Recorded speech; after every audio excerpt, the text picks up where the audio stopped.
Connie. It's Hello, so Mable. lovely to see you. And I just have to say, I love doing this catch up or conversation once a year with you.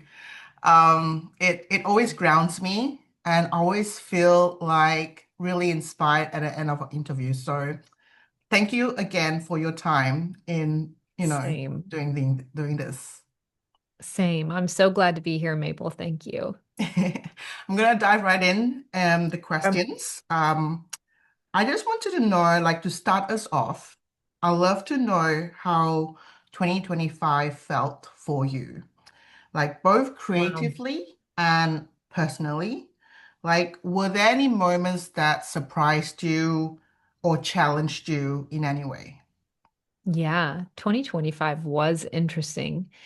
And we really set out in the entire year with some enormous goals. And so it was a busy year. I've spent a lot of time over the last, I don't know, 4 to 6 weeks just really reflecting, as I think we do at the turn of a year, but like really reflecting on what all we accomplished last year. I made even a list of everything and we did so much. And when I think about that year, I feel like we went really broad. And so, just off the top of my head, I think we'll talk about this. We exhibited at the world's largest licensing trade show. We launched a magazine and we opened an e-commerce retail shop in amongst all the other things that we do. And these three things were brand new. And so we just really kind of took a stand for our industry and where we wanted to see it go. And when I think about it, it invited me to become so incredibly creative. Like the career is creative as it is already, but also now being kind of the creative director of the magazine and of the trade show experience and of the e-commerce shop where we're designing products all the time. It I think it's going down in the books as the most creative year to date in my entire career so far. And so we could talk about this all day. I think oftentimes when we monetize our craft, eventually we get so busy in the business that it's like we're struggling to get back to time to do the craft. And last year was a full circle moment for me, is that we kind of engineered the whole thing to require tons of creativity from me and everybody on the team. So it was really incredible. I can't wait to see what's gonna be, what's gonna happen in 2026 for you. Like that is such an immense project that you took on last year. Um, Yeah, it was a lot. I really love watching the documentary of the trade show when you Yes. exhibited at Licensing Expo. Yeah. That documentary gave me goosebumps, like in a good way. It was so, so good. And when you're speaking to brands and buyers at the trade show, what are they genuinely looking for in artists? Yeah, this was a huge undertaking. It was the first time we've ever done it, and we went as big as one could go. We had a 600 square foot booth designed from top to bottom, and our number one goal was to present my work, print and pattern for licensing. And so over the course of 3 days, we had, I think, 90 something sit down meetings. And then in addition to that, just spoke to so many brands and art directors and also art agencies. And, we went into that show with a hunch of some things that were happening in the industry and, just very interested to see what the vibe was going to be. Was the attendance going to be up or down? Anyways, attendance ended up being up like 20% last year over the year prior, which was a surprise for everyone. And overwhelmingly, every conversation that I had ended up circling around story. And I think my brand very much breathes life into story driven work, story driven artwork. But And so we took that into the expo. We wanted to make sure that people knew that there was soul and story in the work, but I just couldn't believe how much the conversations came back to that.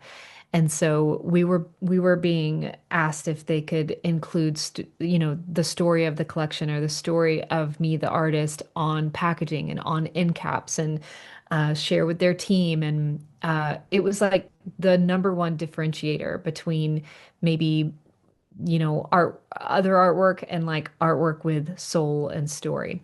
And so this just kind of reiterates this longing for or just touch of humanity in everything that we're doing. And the other thing that we heard over and over again, specifically from art agencies, were that they were in need of artists, that they're looking left, right, and center for more designers who have this kind of heartfelt approach to creating artwork. So I left feeling like, I don't know if there was any question whatsoever. Licensing is alive and well. It is thriving, as the educator and artist that I am, I figured that I had a pretty good handle on the opportunity out there. I was shocked at just different industries and companies and angles that I would have never considered that are in need of licensing artwork. And so we just kind of came away from that whole experience just on fire and completely ignited over this industry. That is such good news for us as artists. It's really fantastic news. Well, I thank you felt the for same way. actually carving the path and like, being the frontliner in that and meeting Yeah. people, real people.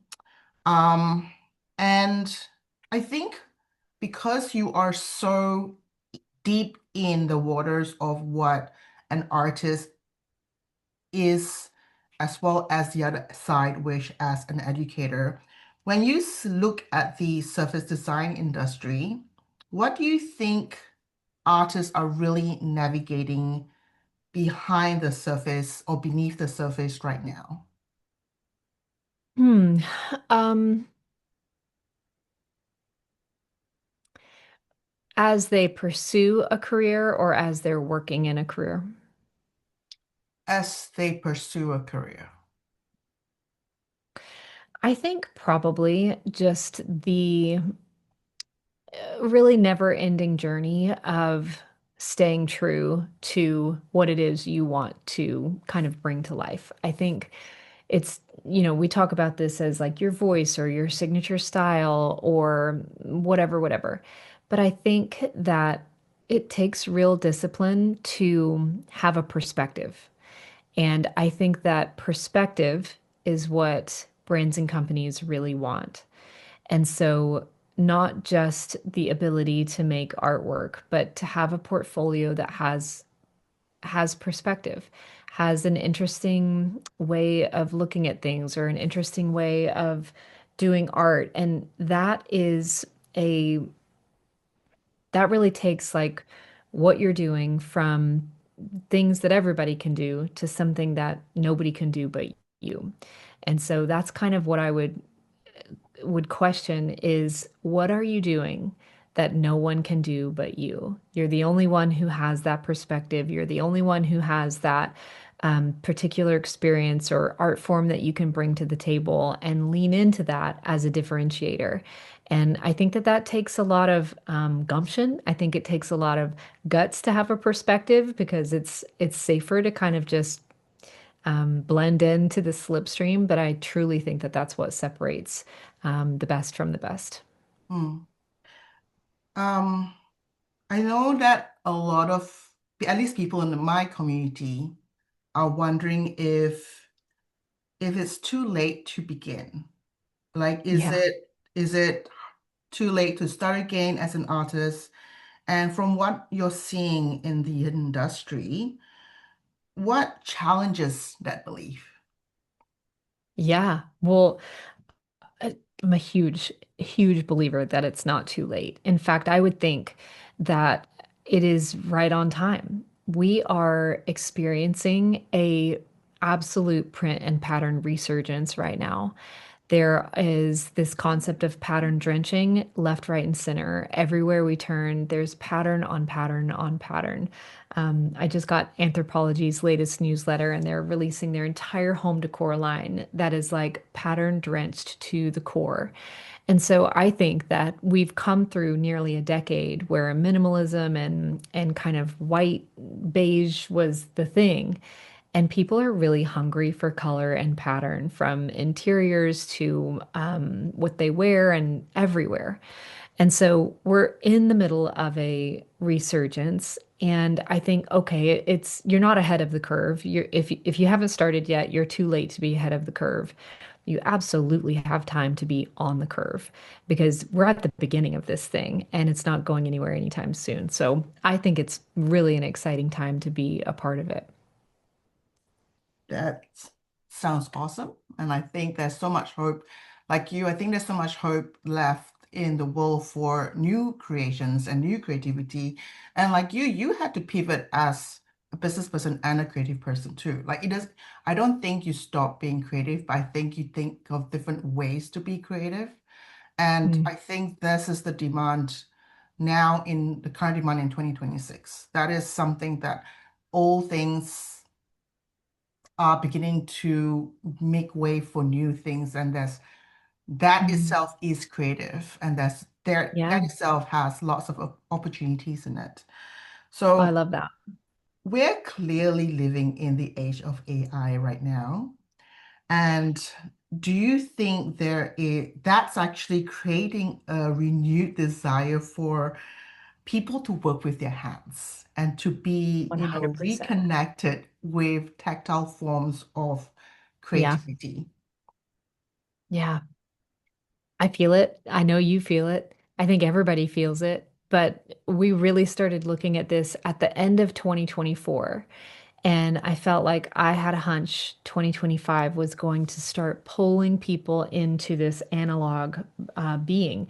That is quite literally why we launched Pattern Magazine. It's tactile, it's paper, it's hold in your hand and snuggle up on the sofa situation, and also our e-commerce shop. And so, um, then I started really studying and researching, and the data is just out of this world. Barnes& and Noble's opening more stores in 2026 than they have in years. Even things like backyard chicken keeping is at an all-time high. And so this pull to just be super present in your life, use your creativity to create something beautiful, use your creativity to earn revenue, I think it's how we're dealing with the high tech. It's not like we're against the technology, but we have to counterbalance it in some way. And so if we're going high tech, we also have to just be pulled into our real tactile lives and incredibly present with what we have at our hands. And so, what a gorgeous industry. Of course, we create repeating patterns on the computer. But before and after that, it is all kinds of on-hand work. So I think you and I do the same thing. We go live our life, gather inspiration, it pulls us into the real world, and then we create using paint and paper and sketches and pencils. Then we transition it into digital, which means that we can use it for so many different opportunities. But then there's like this full circle moment where that thing comes back as work on a product and you get to hold it in your hands again. And so I think in the world of careers, my goodness, like what a fun opportunity to be able to create art and use your creativity to bring beauty into the world. I love that. So one of the things that I love are your newsletters. They're one of the few things I look forward to, and I take the time to read. Um, Oh, I love that. What a so, compliment. so in one of your recent emails, you've shared that you're no longer the same educator as you were back in 2018. Yeah. In what ways has your creative life changed, and how has that influenced you as an educator? Mm. Yeah, it was so true. And I think more than anything, students are not the same student that they were in 2018. And so we have completely re-recorded our course, Surface Design Immersion. And this is not the first time we've done that. This is the fifth time we've done that since 2018. But when we sat down to begin that process, we realized that, we had just continually kind of updated the course. And this time we wanted to put it all on the table, take it all the way to the studs, and really consider how does someone want to learn today? And then when I say we, I mean the team. There are 13 of us, and we kind of went around the room and just discussed like how do you take courses? What's the last course you took, and what did you love, and what did you not love? And so this edition of the course is just wildly reimagined. It's very come along with me. It's very documentary style. It's very like we're doing it together. And it very much encourages people to come online and learn and then get offline and go create. Come online and learn and then get offline and go create. And so I think it is a stunning experience. I think it's entertaining. I think someone will fully enjoy it from a course perspective. I think it's different than anybody will have ever experienced. I love that. Um, you've taught thousands of students through your course Immersion, and I am one of them, over the years. And when you think of students in 2026, what do you feel they need less of, and what do you Yeah. think they need more of? Yeah. Okay, this is fun. I think they need less, honestly, kind of less information and more transformation. I think they need less talking head videos. I think that we're tired. Like, I think in general, we're tired. We're tired of being online. We're tired of listening to someone, kind of, teach in almost like a presentation type of way. And not that that doesn't happen and it's not valuable because it is, but I think just in general, there's a little bit of like a fatigue around it. And so I think that students are really aching for transformation more quickly. Um, Give me what I need, but don't waste my time with anything that I don't need. And let's get to the good part. Like, let's get messy, let's create art together, and then let me figure out how to make this work for me in my life and my schedule and my revenue goals as quickly as possible. So we've really kind of stripped things back and rewired it for like as how can we get someone to be successful as quickly as possible? And that's been really fun. Okay. Um, I know this personally, and I feel this personally.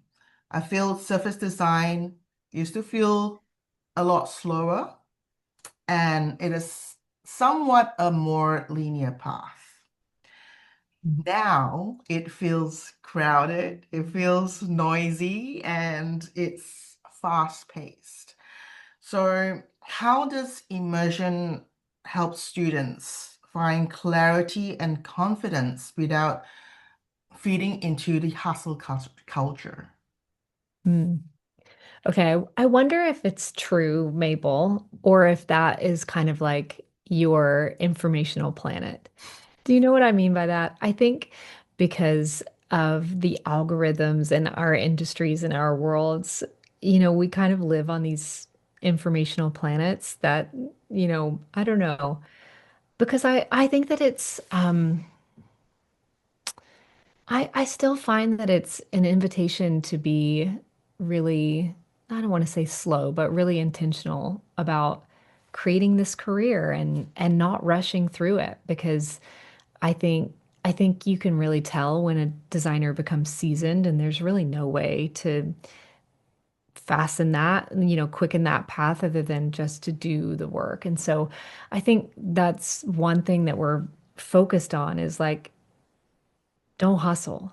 Like, take your time, cherish that time that it takes you to experiment and like give yourself permission to play.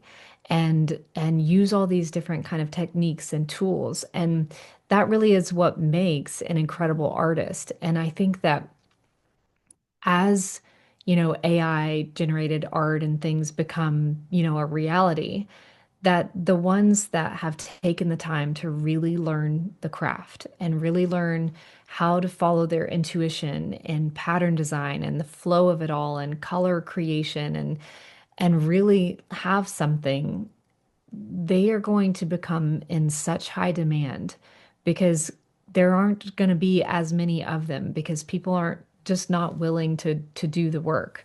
And so we really want to invite people in to just take as much time as you need, explore, experiment, play, and then truly learn the craft of this incredible industry and this art. And I think that is what will differentiate moving forward. I like to say, I think that is one of your qualities when you teach. I have taken many, many courses and I have, met many people. And the difference with you is you invite people to play. And that is such a joyful feeling that I think as adults, we tend to leave behind and we forget how to Yeah. play. And therefore, we think that all there is to adulting is about bills and making money and not exploring, and we forget the joy of just experimenting and being curious and, like you say, play. So Yeah. that's one of the things I feel that is so grounding in immersion is that Yeah. invitation to just be a child again. Be a beginner, be play. Like we want to just kind of collectively take a deep breath, you know? Yeah. Yeah. So because, we've gone through several things in since 2018 and, COVID had brought in this Yeah. whole online education thing. I feel like that was the pinnacle of, online education. And for someone who is feeling tired, a little skeptical now because of all the online courses we've taken, and, a little bit burnout and like, why should I spend money on another course? Mm. What would you want them to know about this version of immersion? I, how do I want to answer this? I think rather than talk about why you should take my course, I want to talk about what I consider when I'm considering a course, because I take all the courses too. And when because I'm a huge believer in online education, not because I'm an online educator, but because we get access to the best information in the world for the first time ever, in the last 10, 15 years, and the first time ever. And that is an incredible thing. What has happened is a bit of, yeah, there's been a lot come on the scene recently. Some of it is incredibly high quality, and I'm not talking about in my industry. I'm just talking across the board. Online education has seen a huge uptick in the last few years, and I think it is because of 2020. And some of it is incredible opportunities with incredible education, and some of it's not. And so it has made us all more skeptical because we've been sold, you know, stretches.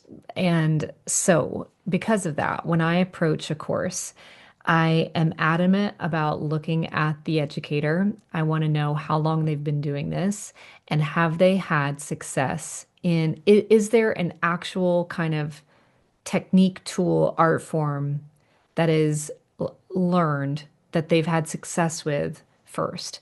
And so something that I don't love is like when people kind of teach, they kind of sell like what they're doing. I don't know. I love it when someone has unique knowledge that I want to gain access to because they've had the experience, they've walked the path, they've gone before. And there has to be a lot of depth there. And then the other one is just I want to hear from other people. I don't want to necessarily just take the word of the educator. And so I want to hear from past students. I want to read testimonials and look at case studies and listen to their stories and see if they've been successful and what their feedback has been about the course. And so this is just that, all of that should be present and easy to find if a course is valid.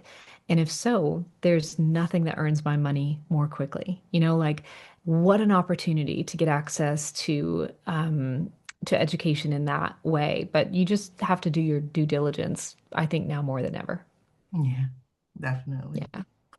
Um, looking ahead, how do you see surface design, the industry, evolving Mm, over the yeah. next few years? Because it's going to be very interesting.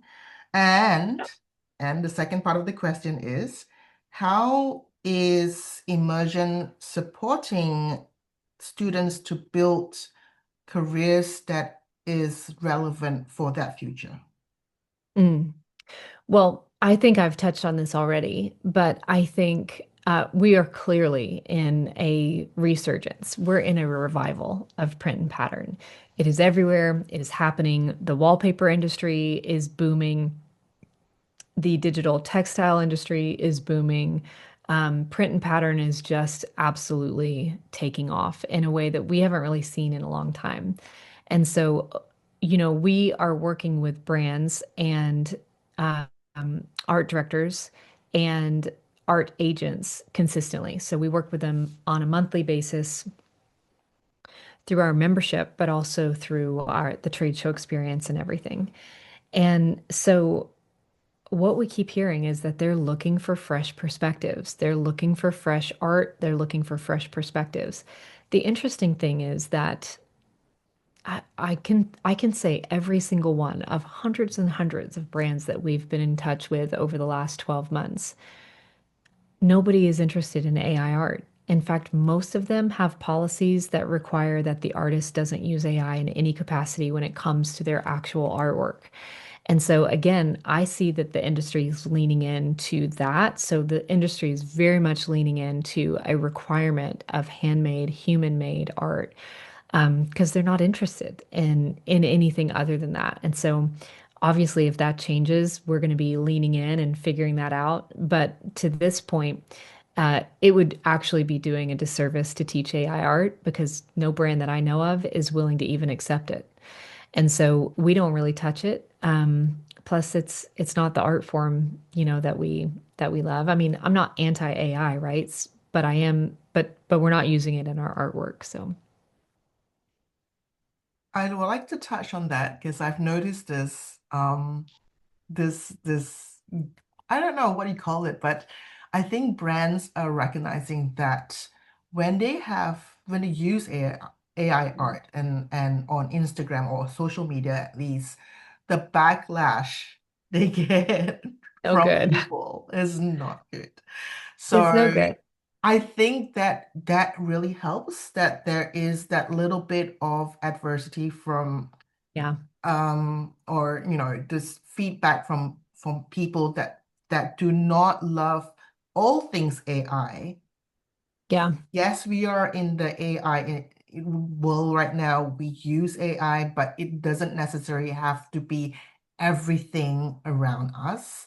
I think that really helps put companies in a place where they say, hold on, we need to take a step back. I think human art still has a place in the industry. So that's what I've observed Yeah. um, last year at least. I have one final question for you. Um, if immersion were doing its job perfectly in Mm, 2026, how would a student feel at the end? How would you want a student to walk away or transform at the end of taking immersion? And not just about their portfolio. yeah. I like to know how would they feel about themselves as an artist? Okay. I would say connected and capable. But what I mean by connected is connected with their life in a way that maybe they've never experienced. I think pattern design is a real invitation to be just very intimately present in your life, in seeing the world in a different way and experiencing the world in a different way and bringing things to life from nothing. Like, I think we are so creative. We're creative beings. We were created to be creative. And that obsession with bringing something to life from nothing is, it's kind of addicting. Like, it's the thing that is so amazing that we get to use our experiences and our imagination and bring this whole thing to life when there was nothing to begin with. And so I want people to feel that connection to just being capable of bringing beauty to life and capable of now using their new skills, their new tools in their tool belt to pursue the future that they want. So that's what we've engineered this course to do, is to help them feel connected in their life and incredibly capable with the skills that they've learned. Great. Okay. Thank you so much, Bonnie. I know, Oh, this has always been a fantastic experience for me to just get to know what's in your head for a little bit. Um, and, I know that a lot of artists will feel seen and heard from this interview. So thank you so much for your time. oh, Mabel, thank you so much for having me. It's always so fun. Hi, I thought it would be a good idea for me to give you my personal story about taking immersion course, um, and what my experience was, and who I was before, what has changed after, and who I am now. Um, and so when I took immersion course in 2018, I was a completely different person and I was in a completely different phase of my life. To start off with, I was a fine art photographer and I sold most of my stuff on Etsy. So it was prints and um, clocks and all sort of merchandise that I would sell, and it did okay for a while until I became pregnant, and then I became a full-time mom to our son, and so my husband became the main breadwinner for the family, and that meant making certain sacrifices because we were down to just one income, and that would have been fine. But I'm not the sort of person that could rely on just my husband for allowances, for example. So not having from having a consistent income as an Etsy online seller to not having any income was quite difficult. And the reason why I didn't have any income for from 2015 when my son was born to 2018 was mainly because I had taken maternity leave from work work and so being an Etsy seller, you could place your Etsy shop on vacation mode, and if it was just a month it probably wouldn't have been an issue, but because I took 8 months off, it became a problem because that told the algorithm that I was no longer active, and they started sending traffic away from my shop. So when was ready to go back to work and reopen my shop, I had trouble getting traffic and the consistent income that I was used to just 8 months before. And so that was quite a difficult adjustment to make. And so to change things, I started taking courses, and this was before Immersion was out yet. Even I was taking classes like marketing classes, SEO classes, SC classes, anything that I could do to revive my online income again. while walking around, my son's nap and, baby sleep or lack of sleep, really. And so when someone told me about the immersion course and Bonnie Christine, I was really hesitant in taking yet another course. I had never heard of Bonnie before this. I have never heard of surface design even. And so I was really skeptical if this was something that I wanted to invest in. But I had signed up for Bonnie's email. I started following her. I started reading about her journey, and it really intrigued me. And so I did something that was probably a very bold move for me, because the course was probably priced higher than a lot of other courses that I was doing. And so that meant a month of groceries. That meant food, nappy, milk powder, stuff that we would deem as necessity back in those days. And my husband said, look, if it's something that you really want to do, go for it. So with his blessing, I signed up. Mind you, I signed up on the very last day and the very last hour, and I really felt a little sick in my tummy, to be honest, for signing up for a course that I had no guarantee in anything.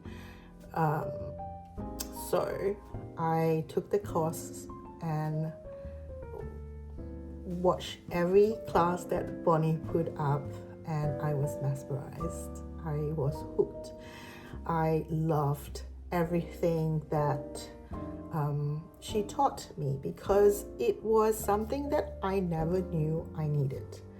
I've always loved fabric. I didn't sew. I still don't sew, and yet I still love fabric. Looking at patterns just makes me so happy. Going to a stationery shop, going into a home decor shop, I still love doing that. And I never knew it was someone's job.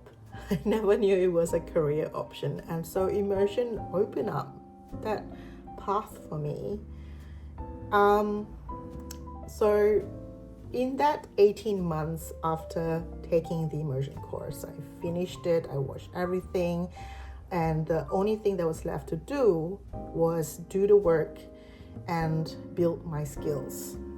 Because I always had these visions in my head of what I want a pattern to look like or what a design should look like, but I could never get it out onto the real thing the way I see it in my head. And so it was such a frustrating and slow process. But I now know that it is so every time, every step, every minute and effort you put into working on a skill is never wasted. And I knew it was a necessity for me to actually draw every day. And I drew every day around my son's nap time. When he went to bed for 18 months, I drew every single day. And I didn't care how ugly it was, because I knew it was something that I had to work at. And this is a huge deal for an impatient person, because I am not naturally patient. And all I want to get at is like income, because that was the whole purpose of me taking the Immersion course. And 18 months after finishing Immersion, I came up with my own collection, built my portfolio, and I started to pitch, which is really nerve-wracking. And I can't say that the fear has completely gone away for me, but I've gotten better at the process, and I'm more used to talking to art directors and writing my negotiation, contracts, stuff like that. It takes practice, and eventually I learned how to stand up for myself, which is something that have never been taught to me before. And I think that one of the biggest takeaway from taking the immersion course was finally acknowledging myself as an artist, because I was always good at art in school, but I was never encouraged to make it into a career. And finally, in my adulthood, I was giving myself the permission to do something that I truly, truly love. And it made me immensely happy doing it. It's not just a job, but it's a true passion. And when your passion meets income, I think that is the most fulfilling thing you can do for yourself. Well, I think that is for me anyway. And so when I started making an income through art licensing, I was blown away by how easy it was. It wasn't as hard as I had put it up in my head that it was going to be impossible to make money. I licensed with Australian companies first, and then I started being more confident and pitching to companies in the US and companies in the UK, and I started pitching to my dream company, Rise, and never ever thought that I would actually hear back from the founder herself. I was just blown away, especially when I landed a deal with Target and had a whole collection in the retail stores of my designs. I had bedware, I had prints, I had water bottles, I had cups. I still get emails from people asking me if I was gonna bring back the cups. So financially, it was coming back. And I think that saying with when you do what you love, the money will follow tends to be true, because the money did follow. And I have never ever regretted taking the immersion course, because it had paid itself back in so many ways. Now, I'm not saying that this is going to be your experience. I think that everyone's experience is different and unique, because surface design is just a door to many other doors. And so your experience might be different, and it should be special to you. So full disclosure, I affiliate for the immersion course, and I have done this for 7 years now. And the reason why I affiliate is because I love this course so deeply that I want to tell anyone who loves art what it can do for them. And I want the same transformation it has done for me to be part of your life as well. And one of the best things about affiliating for Immersion is that I get to offer you a special bonus that otherwise isn't available if you just sign up for Immersion on your own. So by using my affiliate link, you get all these extra bonuses from me. And one of them is a one-on-one coaching call with me, or a group call with me. And this is, a great opportunity for you to ask me all about art licensing, and talk about surface design, what you can do, ask about my own experience and tips and tricks. And so if you're interested in learning more about the immersion course, I'm only doing this for 2026. You can schedule in a 10-minute call with me and see if there's something that you want to invest in yourself for. And, in these 10 minutes, we can talk about, where you are at in your journey, and if this is something that is worth pursuing for you, and, figuring this out with someone who has already walked the path is going to be immensely helpful. So I'll put it down on the link below for you to schedule in your 10 minutes call. And if you decide that at the end of the day immersion course is not for you, then that's okay. It's not a problem.